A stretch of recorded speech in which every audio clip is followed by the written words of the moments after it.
Sementara itu, oleh pemirsa, Wakil Bupati Talaut ada tinjau sejumlah puskesmas yang terdampak dari demo beberapa nakes yang nyandak masuk kantor. Demo yang dilakukan tenaga kesehatan yang menuntut gajinya segera dibayarkan berdampak di beberapa puskesmas yang ada di Talaut, di mana sejumlah tenaga kesehatan yang melakukan aksi demo memilih tidak masuk kantor. Suasana ini pun terlihat di salah satu puskesmas, yakni Puskesmas Lirung, di mana hanya beberapa tenaga kesehatan saja yang nampak terlihat. Terkait hal tersebut, Wakil Bupati Mokhtar Arunde Parapaga didampingi PLT Kepala Dinas Kabupaten Talaut Leida Dahlan meninjau langsung Puskesmas Lirung. Tetap menghimbau bahwa apa yang menjadi harapan mereka pasti akan segera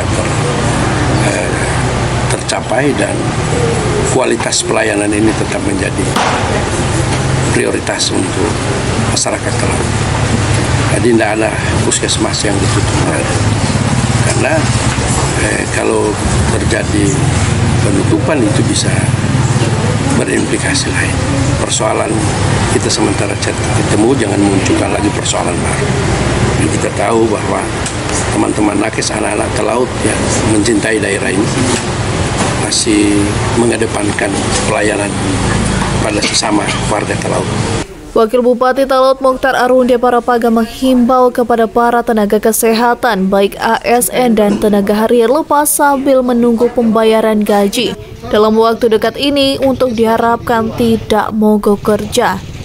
Mengingat masih banyak keluarga masyarakat Talaut yang membutuhkan pelayanan kesehatan yang ada di puskesmas bahkan di rumah sakit. Dari Talaut, Alfred Tumanung melaporkan untuk Kawanua TV.